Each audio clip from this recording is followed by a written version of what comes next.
Con el fin de contribuir a la divulgación del cómic como medio artístico y reivindicar su papel social, Fundación Caja Rural de Aragón impulsa Marzo de Cómic, coincidiendo este año con la iniciativa estatal de instaurar el primer sábado de marzo como Día del Cómic. Cada semana, a lo largo del mes de marzo, se han realizado charlas en las que grandes artistas han dado su visión de la realidad del conocido como noveno arte. En Aragón Radio Podcast te ofrecemos el contenido de estas jornadas.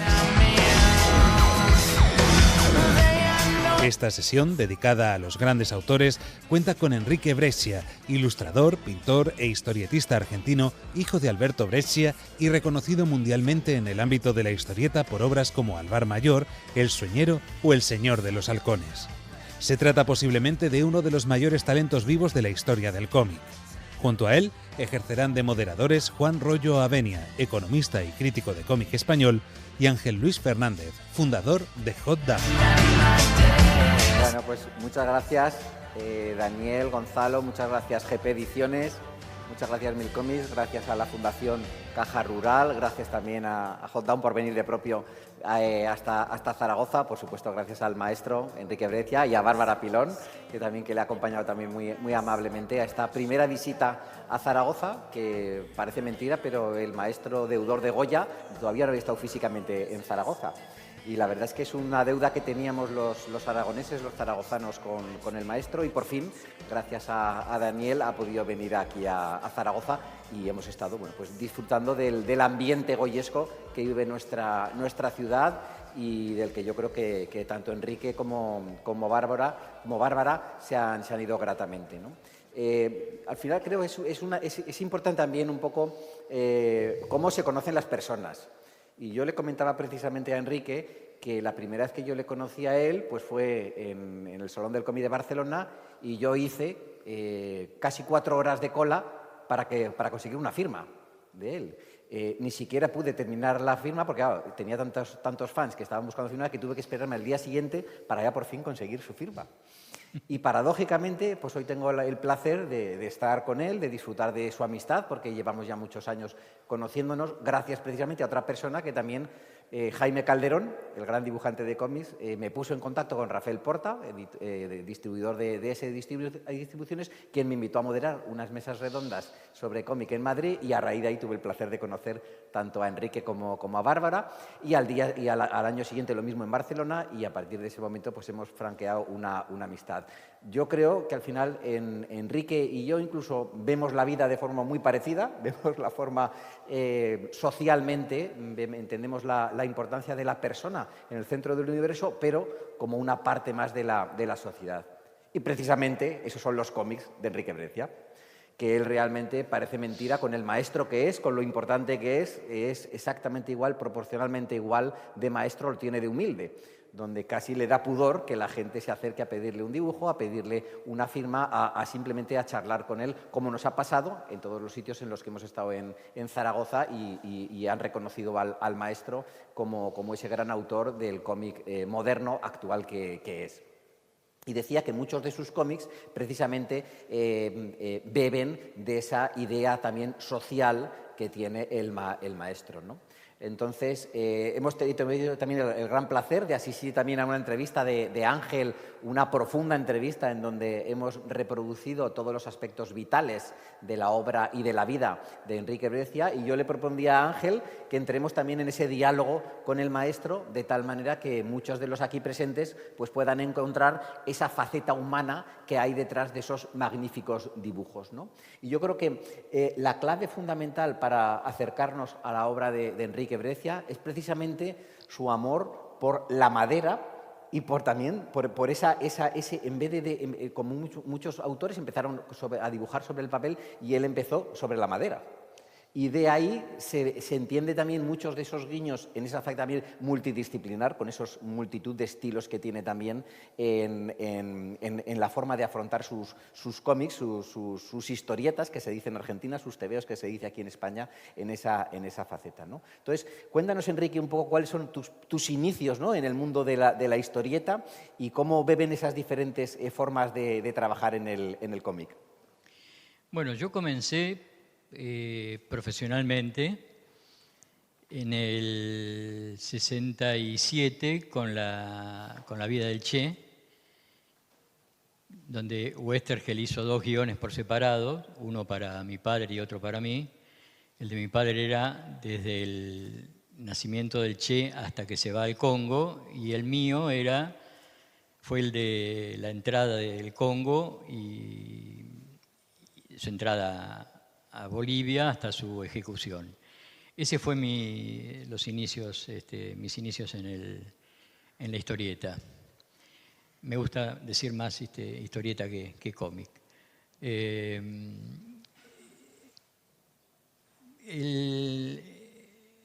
El tratamiento gráfico que tiene el Che, que está hecho, mi parte, ¿no?, que está hecho en blanco y negro puro, obedece justamente a que yo en ese momento estaba trabajando por mi cuenta, ¿no? Porque no tengo estudios académicos de ningún tipo.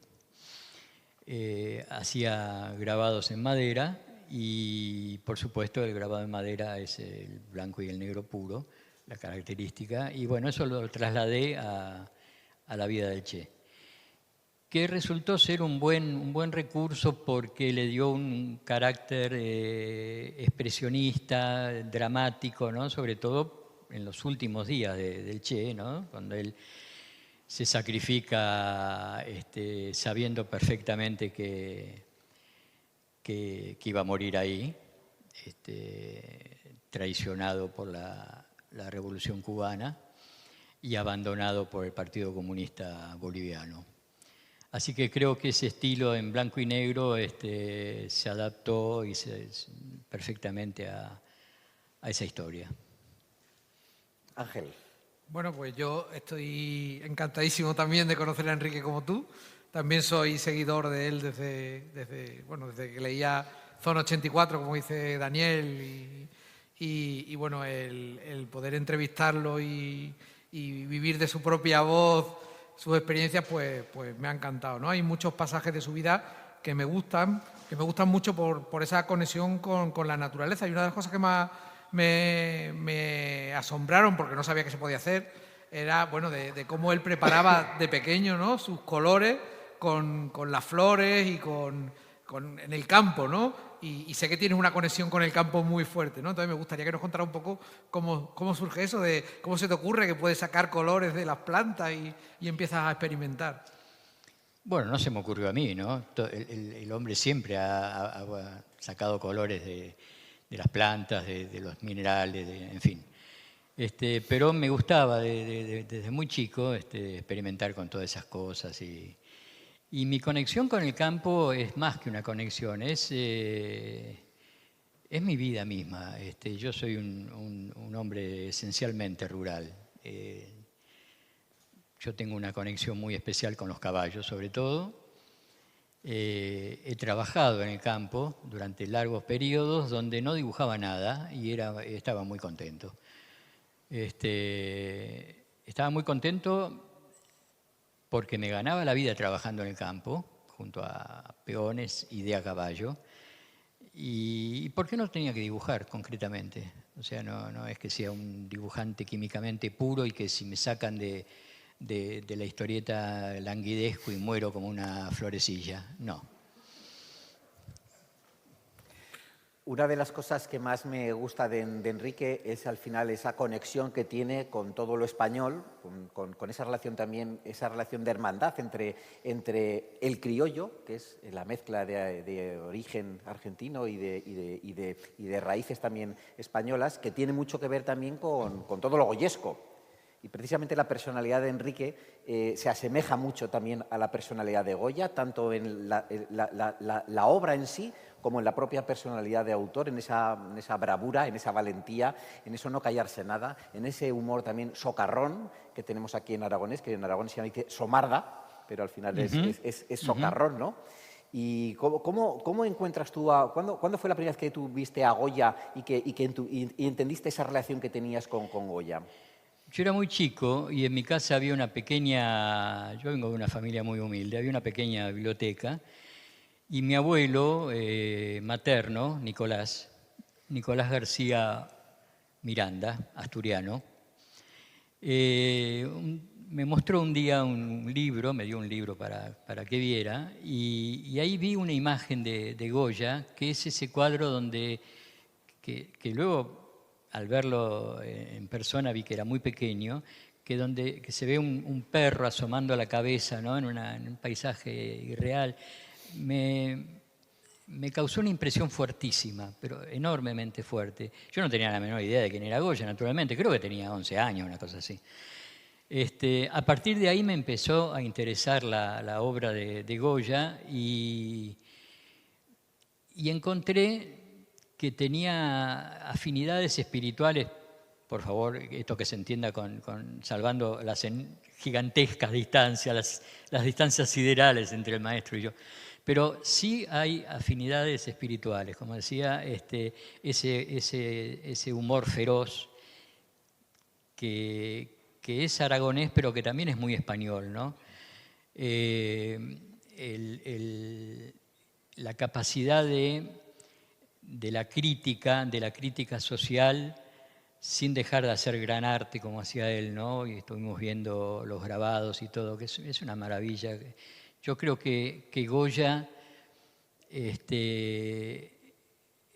para mí, sin duda, es uno de los mayores artistas que ha dado, no España, la humanidad directamente, ¿no? Un hombre que ha inventado, ha creado el expresionismo. Y que se ha jugado hasta el final, ¿no? Hoy veíamos esos grabados que él sabía perfectamente que no iban a tener ningún tipo de aceptación de ningún lado, ni desde el poder, ni desde las personas, ¿no? comunes. Sin embargo, lo hizo, ¿no? Y ha dejado una obra maravillosa. Y bueno, yo me encuentro muy cercano al alma de Goya.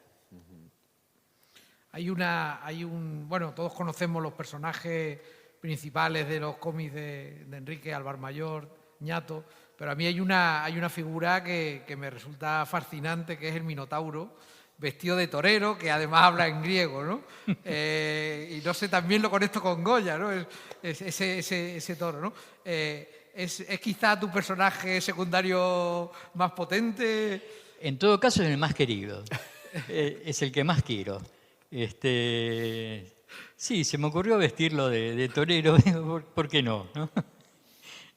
Bueno, de hecho, Goya era un torero frustrado, él le encantaban los toros. Claro. De hecho, su autorretrato más famoso va vestido de torero. Claro. Hace poco, leyendo a Camilo José Cela,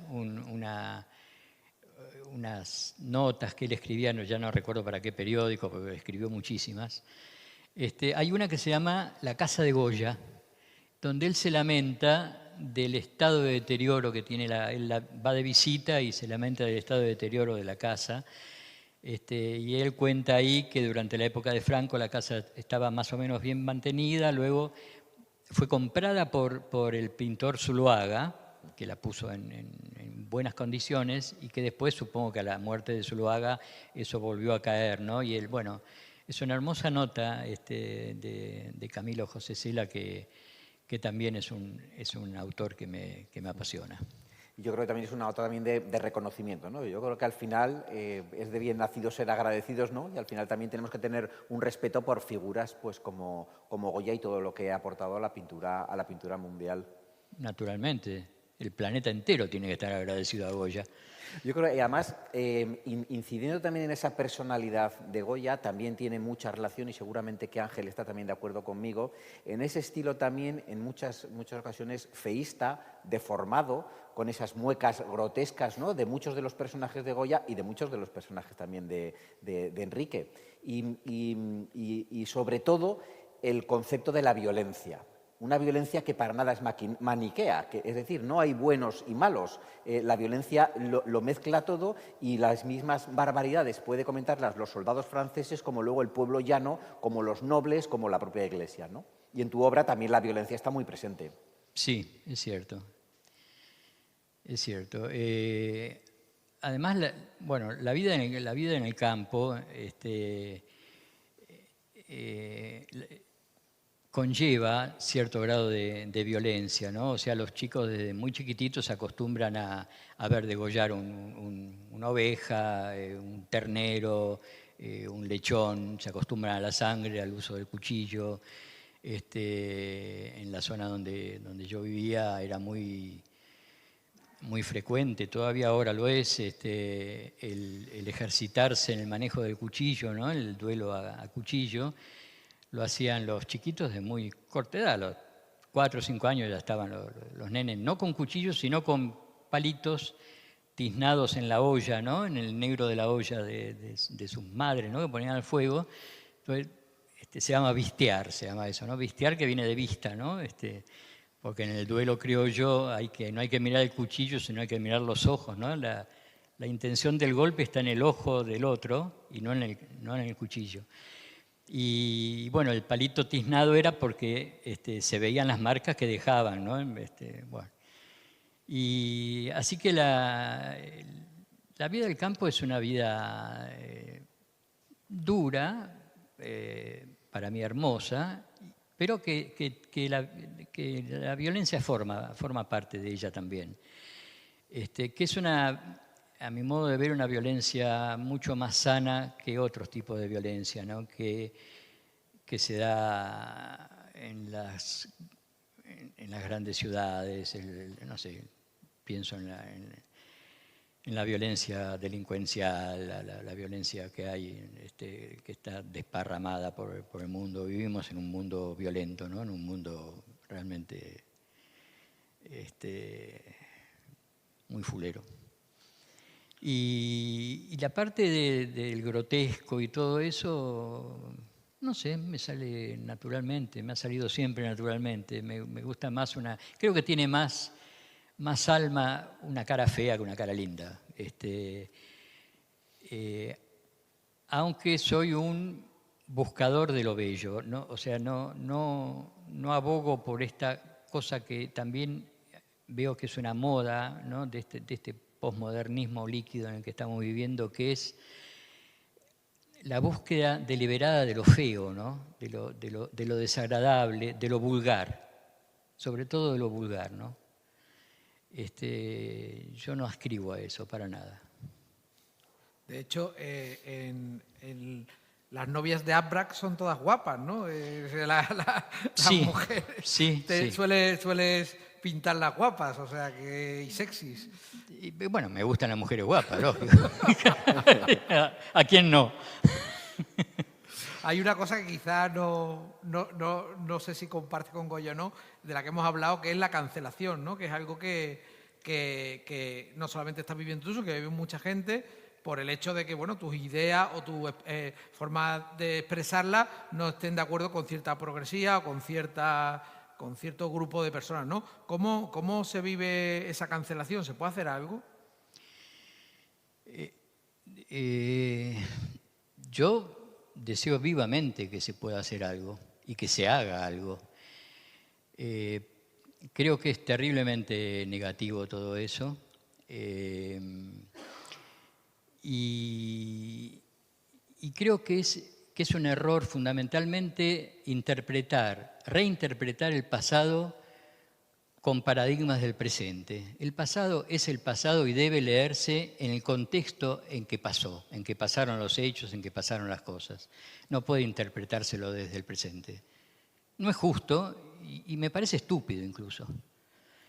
Así que creo que la cancelación tiene un objetivo claramente político, directamente. Para mí es un intento de distraer de las verdaderas luchas, ¿no? De las luchas que deben darse todavía, sobre todo en el terreno de la justicia social y de tantas otras, luchas que deberían encarar los jóvenes y los pueblos y que no se están haciendo, ¿no? Que se los está distrayendo con todas estas tonterías, ¿no? de las teorías de género, del veganismo, en fin, que creo que son francamente temas menores, pero que a las élites les funcionan sobre todo porque no las cuestionan.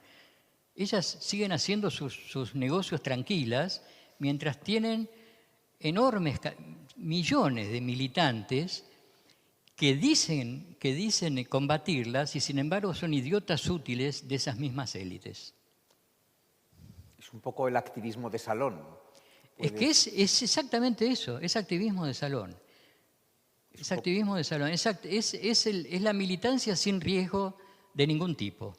Y liberar la conciencia. Dejo mi conciencia tranquila. Es desde ya, sí. Creen que cambiando la E final, diciendo todes, están haciendo la revolución. ¿Qué más quiere la élite mundial que una cosa así?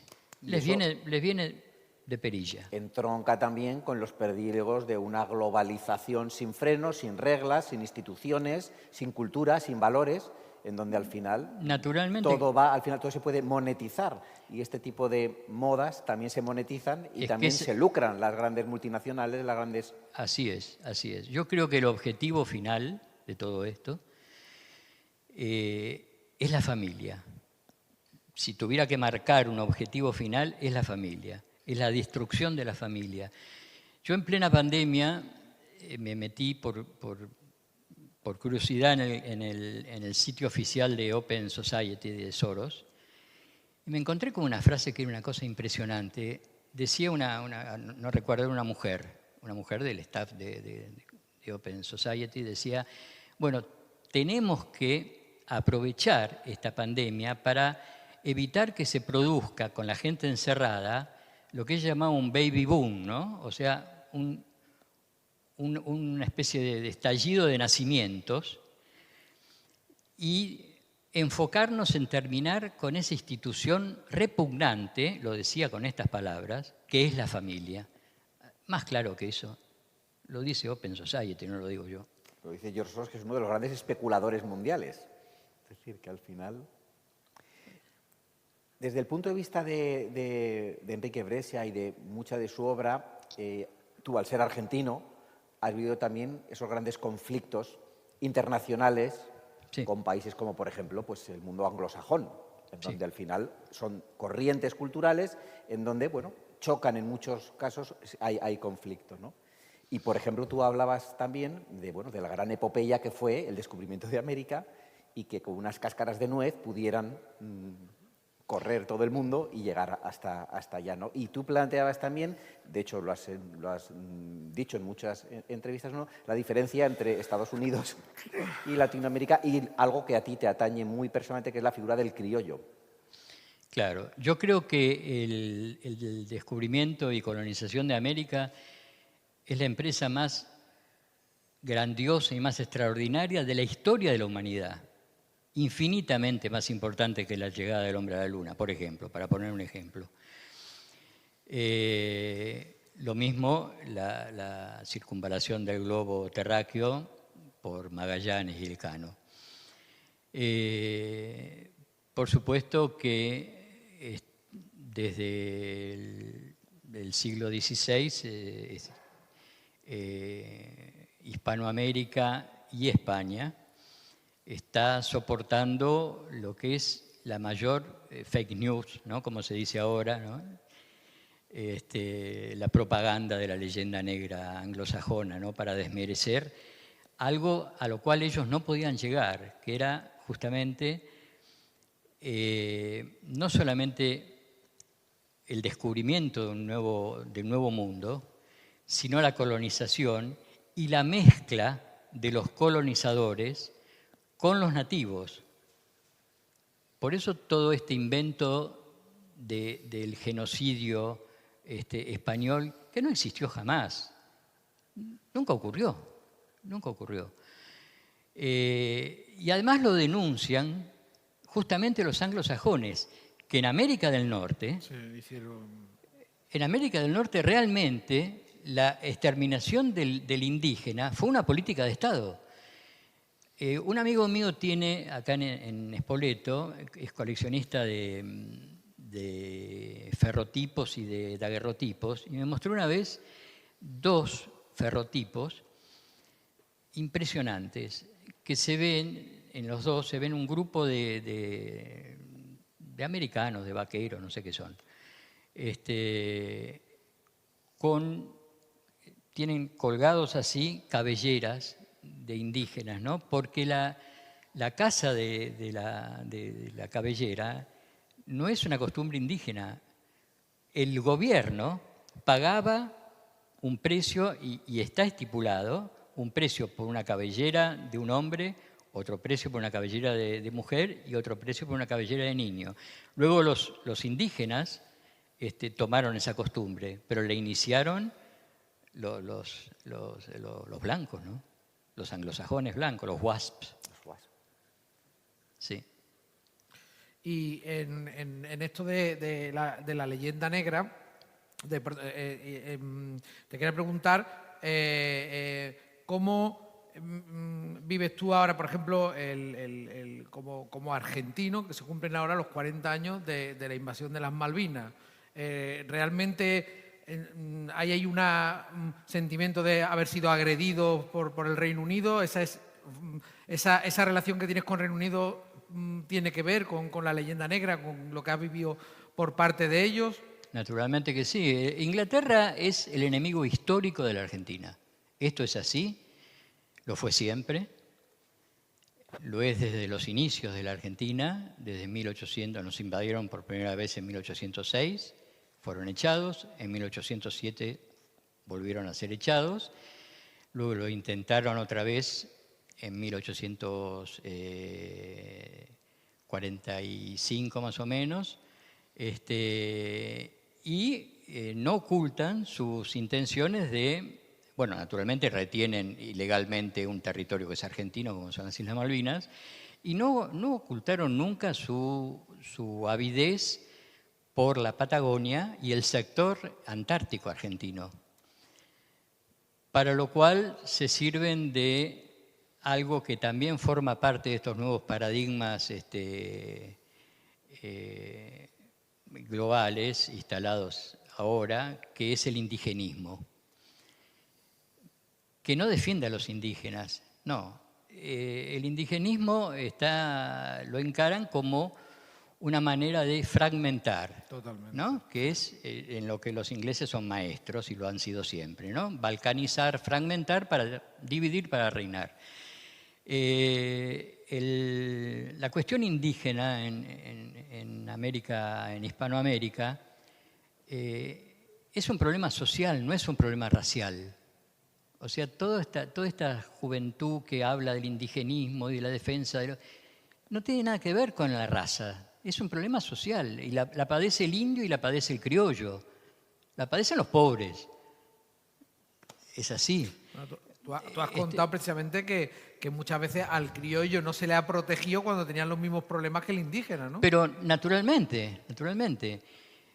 Además, en la Argentina, especialmente, fue el criollo el que ganó la guerra contra el indio en el enorme territorio que es la República Argentina, y no el español.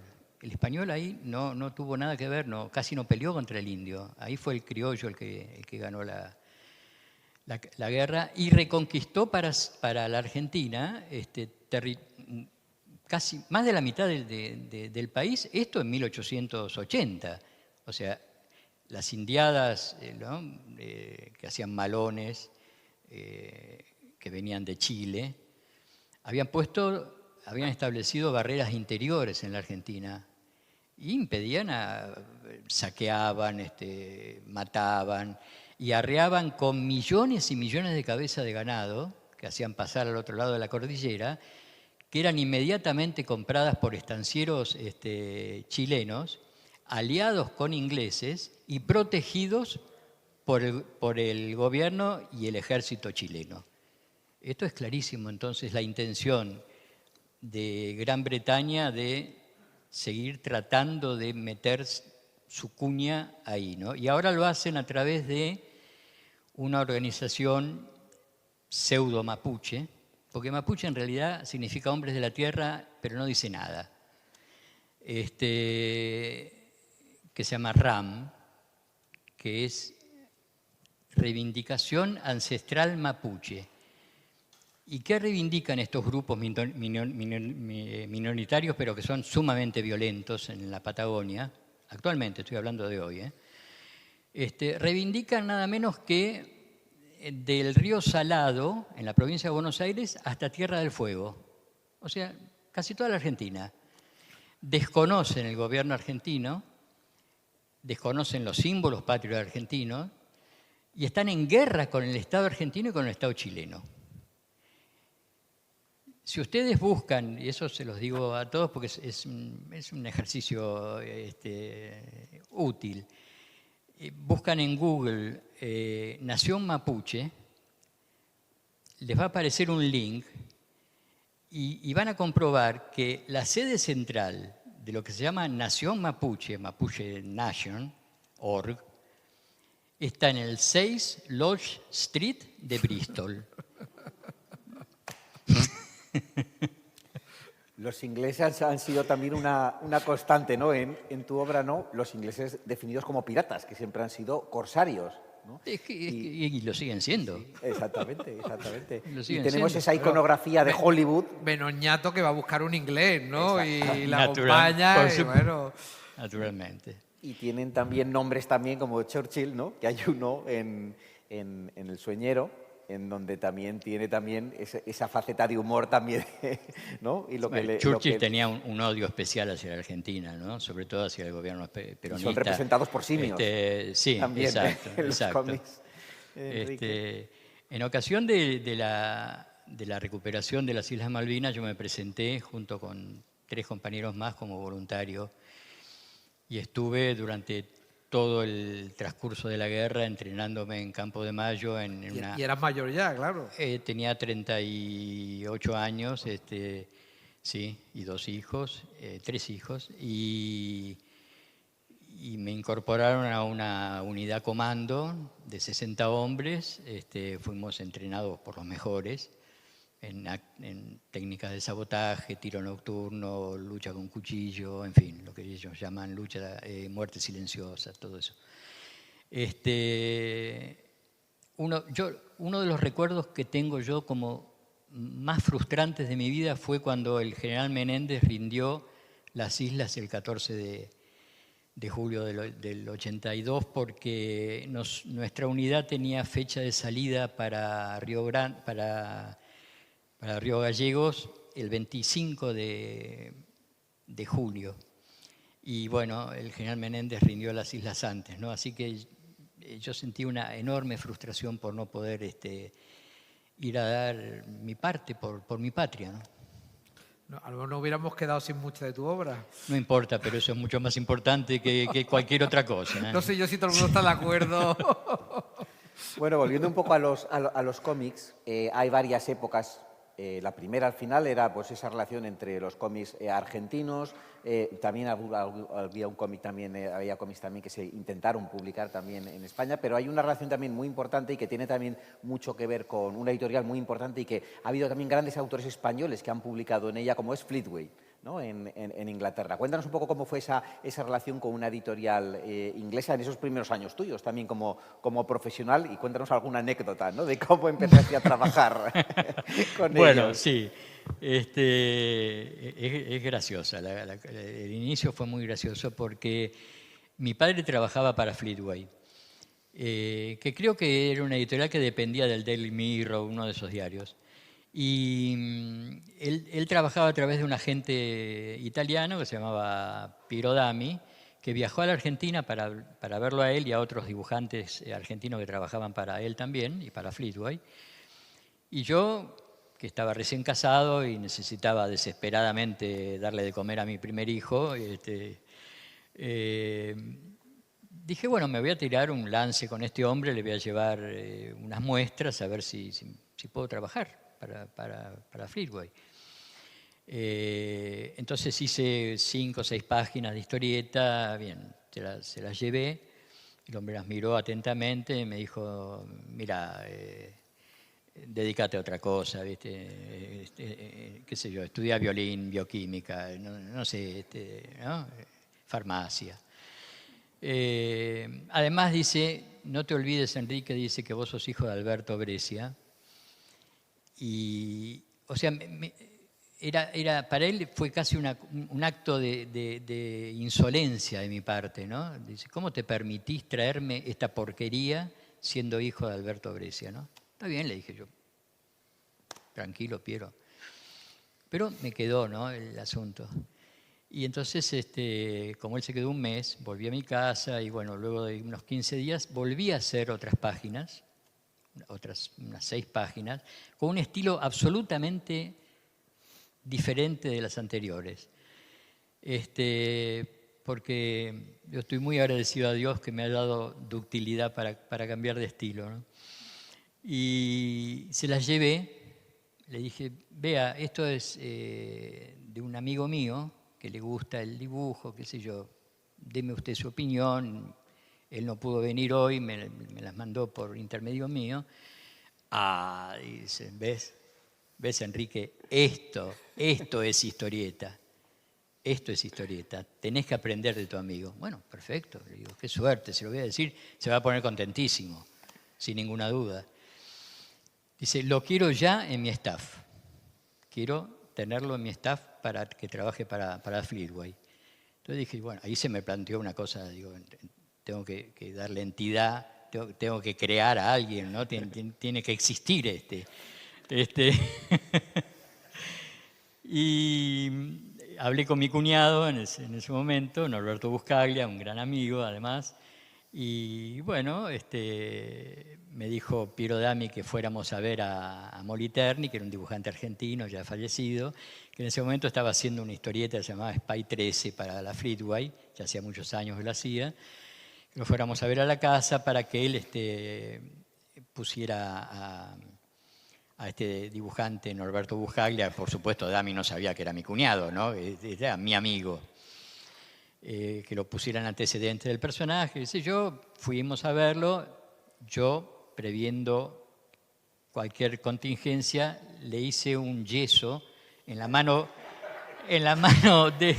el brazo derecho a mi cuñado, de acá hasta acá, todo un yeso gordo así que pesaba como 300 kilos, pobre, lo llevaba con un pañuelo.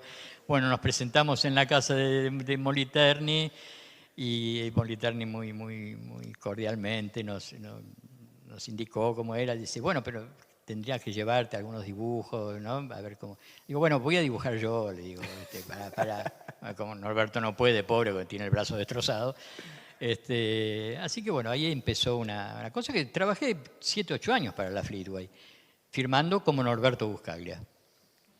Porque además necesitaba que existiera y que fuera de confianza, porque él tenía que cobrar lo que venía, ¿no? lo que venía de allá. De hecho, otra historia muy divertida es que cuando presentas al Valmayor, ¿no?, te acusan de plagiar a Buscaglia. Claro, exacto. Cuando presento al Valmayor en una editorial argentina, les gusta el trabajo, pero joder, estás plagiando a Norberto Buscaglia. ¿Qué Norberto Buscaglia? ¿Cómo? Entonces me muestra un montón de revistas de la Fleetway y dice, acá está, mirá. Digo, pues que soy yo, Norberto Buscaglia. No, dice Enrique, no, plagiario y mentiroso no. Entonces tuve que dibujar. Le dije al editor, ¿no? Desocupame la mesa que te dibujo adelante tuyo para que me creas y basta con esto, ¿no? Bueno, ahí murió artísticamente Norberto Buscaglia y nació Enrique Breccia. Y a partir de esa época también empiezas a compatibilizar muchas revistas también italianas y también revistas argentinas. En esa época, claro... ¿Hiciste 7 años en Fleetway? 7 años en Fleetway, sí. Haciendo historietas todas de guerra. ¿No? Recuerdo que la Fleetway tenía 3 colecciones, una de ejército, otra de marina y otra de aeronáutica. Y al frente de cada colección, como editor, digamos, había un militar retirado de cada una de las fuerzas, ¿no? Entonces la documentación tenía que ser de una fidelidad total, porque eran tipos que eran veteranos de guerra. Me acuerdo que, bueno, me las rebuscaba bastante bien con la documentación, pero un día me llega un guión donde el guionista me aclara que debo mostrar en primer plano, las dos manos de un japonés, de un soldado japonés, sosteniendo el prototipo de una ametralladora que recién habían hecho y que utilizaban en Malasia, en Birmania. Dije, ¿de dónde saco yo una? Imposible, no había Google, no había nada, ¿de dónde saco yo una? Entonces dije, bueno, o lo rechazo, y no aceptaban rechazos porque no eran una editorial amable. Entonces decidí, le digo, voy a inventarla, la invento. Después de todo, ¿no? Es un trabajo creativo este. Y le digo, y no la voy a ocultar con sombras, no, voy a hacer una cosa, y más o menos tenía una idea de cómo eran las ametralladoras que usaban, alguna idea tenía. Pero bueno, le agregué algunas cosas y la hice con tal minuciosidad, con tantos tornillos, tantas cositas, cosas que el coronel que dirigía la cosa dice, este tipo debe tener una ametralladora colgada en su casa. Sí, es así. Me perdí, ¿no? Sí. Otra cosa? Hablando de detalles también y de minuciosidad también, hay un elemento también clave en tu vida. Tú eres un gaucho. Yo soy un criollo. Y hay elementos. Yo soy un gaucho. Sí. El gaucho es una forma de vida. Es un sentido de ver la vida, ¿no? Sí.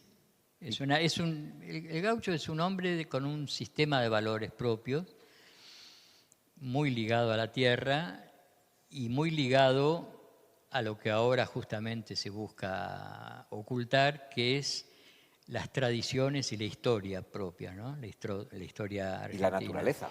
Eso desde ya, por eso dije muy ligado a la tierra, ¿no? A la naturaleza. Pero también a las tradiciones y a la historia, ¿no? Sí, yo me considero eso, sí. Soy eso. Un elemento fundamental son los caballos en tu vida.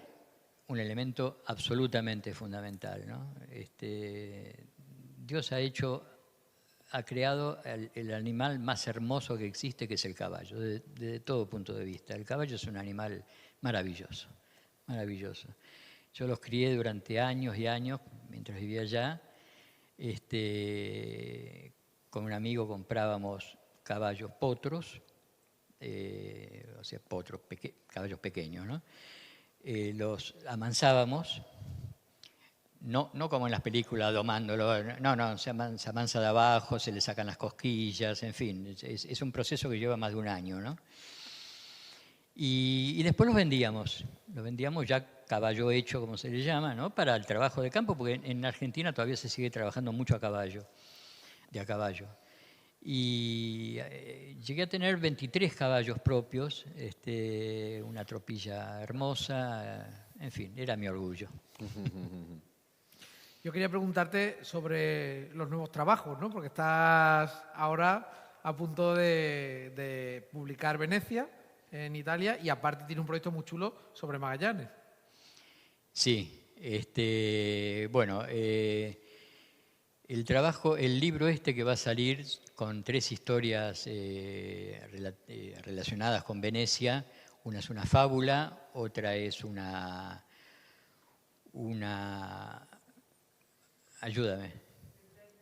leyenda, porque ella es la guionista de las 3. Una leyenda, una fábula y un hecho histórico. Y son historias cortas de 6 páginas, las 2 primeras en historieta y la última, la histórica, hice 6 ilustraciones. Y yo creo que es el trabajo más elaborado que he hecho tal vez en mi vida, porque lo he hecho con mucho amor, porque no hay otra manera de decirlo, con mucho amor.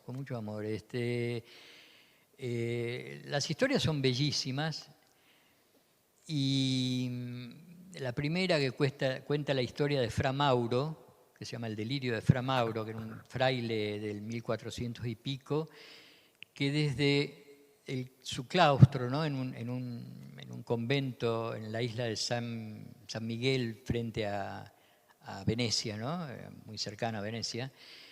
Desde su claustro él hizo el primer mapamundi de Europa, ¿no? el primer mapa fidedigno de Europa, una cosa impresionante, una cosa extraordinaria, ¿no? Eso se puede buscar, si lo buscan en Google lo van a ver, de una fidelidad absoluta, hecho en 1400 y algo, ¿no? Y este hombre, que era puro talento, naturalmente, intuición y talento, ¿no? Y conocimientos científicos, que no había viajado, habría hecho algún viaje por ahí, por el Mediterráneo cercano, en alguna coca, como le llamaban a los galeones venecianos, pero que no había recorrido Europa, ni mucho menos. Entonces, su dilema es, ¿quién le dicta esos conocimientos? ¿De dónde salen? ¿Se los dicta el diablo o vienen de Dios, no? Es muy hermosa la historia, muy poética, muy hermosa, mérito de mi esposa. Y entonces la hice como si fuera un grabado en metal, ¿no? No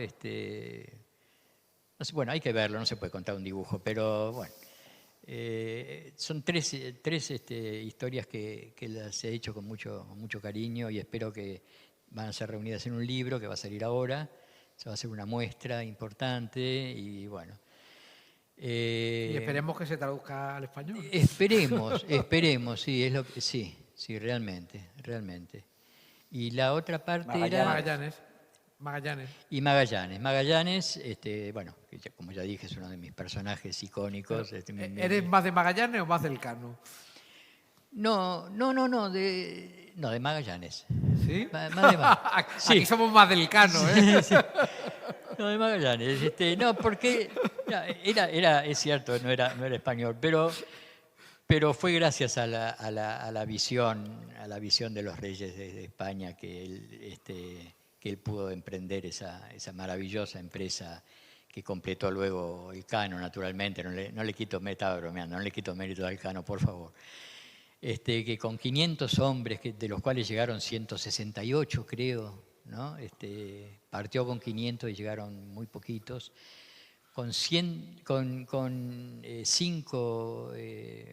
naos.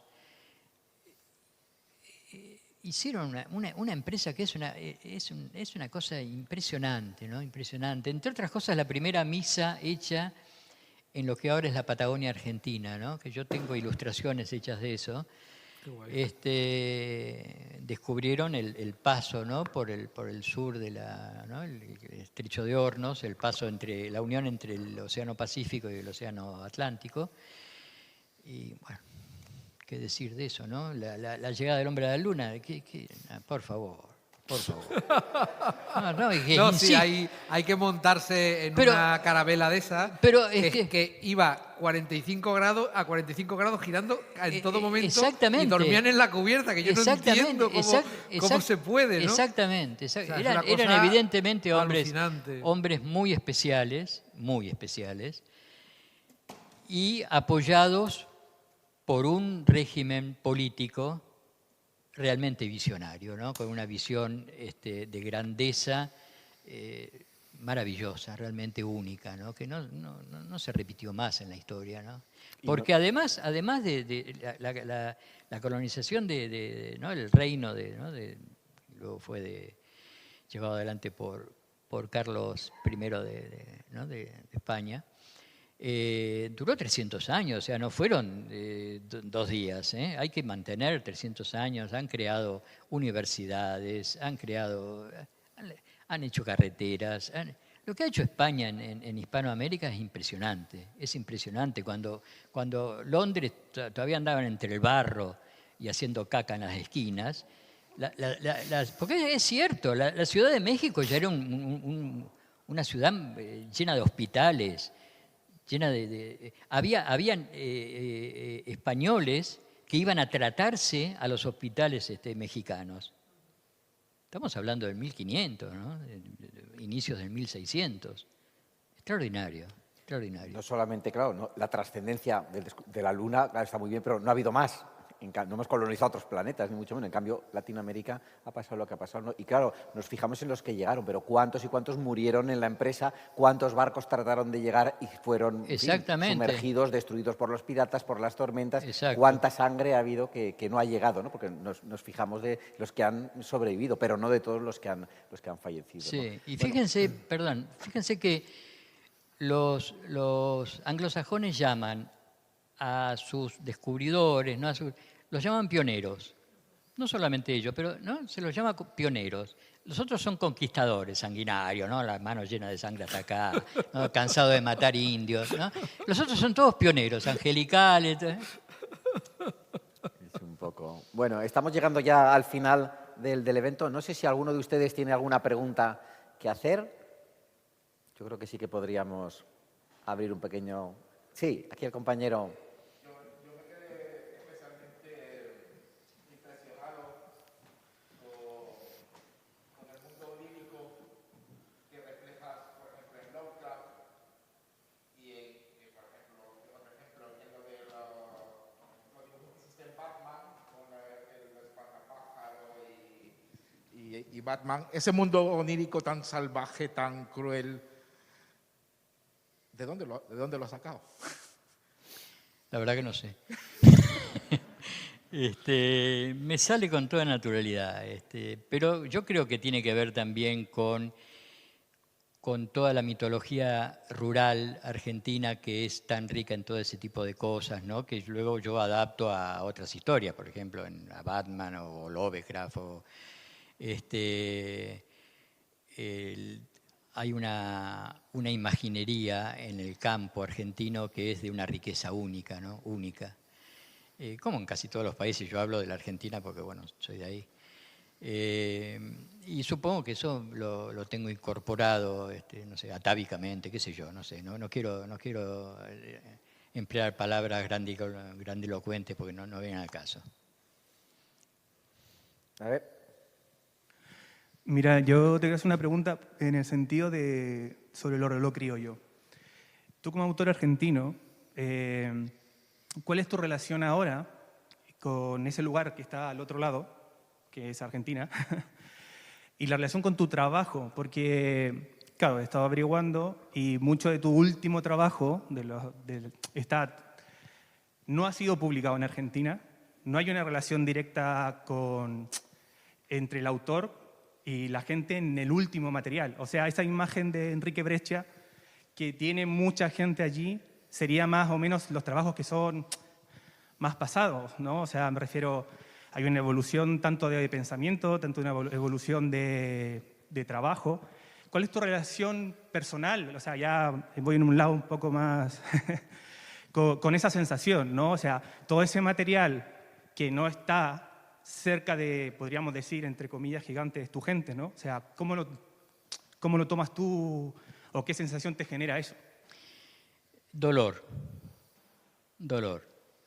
Y lo lamento muchísimo realmente, porque además hay razones que no tienen nada que ver con lo artístico para eso, ¿no? Hace poco una muy importante revista argentina me hizo una entrevista. Yo dije que no podía hacerla porque estaba haciendo este trabajo del que hablaba antes para Venecia, que tenía plazos de entrega muy estrictos, y era una entrevista larga de más de 20 preguntas, donde además me pedían, por favor, que me explayara sobre que no todas las preguntas iban a ser sobre mi profesión, sino que iban a ser preguntas políticas, en fin, de todo tipo, y que me explayara en las respuestas. Y yo le dije, ¿usted es tan seguro de lo que...? ¿No? Porque me van a hacer perder, ¿no? Realmente 2 o 3 días como mínimo que yo no puedo perder. No, pero por favor, Brescia. Bueno, perdí 3 días, contesté las 20 preguntas y a los 2 días me llegó un mail diciendo, esto no está dentro de la línea editorial. Digo, ustedes no tienen una línea editorial, ustedes confunden los términos. Ustedes lo que tienen son comisarios políticos, que es distinto. Me hubieran dicho ustedes, sus comisarios políticos que tienen ahí adentro, en la redacción, que querían que contestara, yo hubiera dicho que no, pero al menos hubiera sido más honesto. pero les aclaré que no tenía tiempo para contestarla y me borraron me liquidaron la entrevista. Eso forma parte también de tu pregunta. O sea, yo estoy ninguneado. No voy a decir cancelado, pero estoy ninguneado. Me ningunean, en la Argentina me ningunean. Y yo lo lamento tanto porque amo entrañablemente a mi país. Pedro. Sí, yo quería hacer una pregunta que te habrán hecho muchas veces. Tu relación con tu padre, que es el hijo de Alberto Breccia, cómo ha influido en tu carrera profesional, en fin, un poco que hablases de este tema.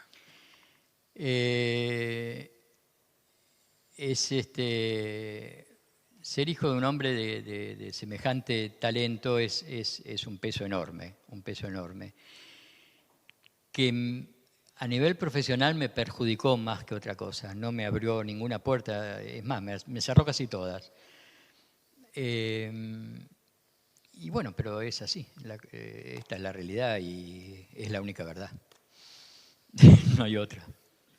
El hijo de Jodorowsky se tuvo que cambiar el apellido, el nombre y todo para poder... Bueno, sí, ahora que me decís eso, al inicio de todo, inmediatamente después de hacer el Che Guevara, un buen amigo, me dijo, Enrique,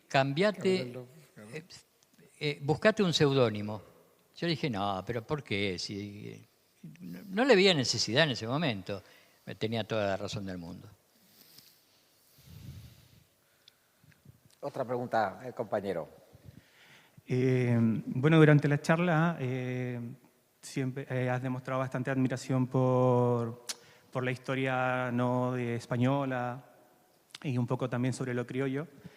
¿Qué personaje dentro de la historia criolla argentina crees tú que te queda pendiente o que te dice, oh, esta historia me encantaría contarla y por qué?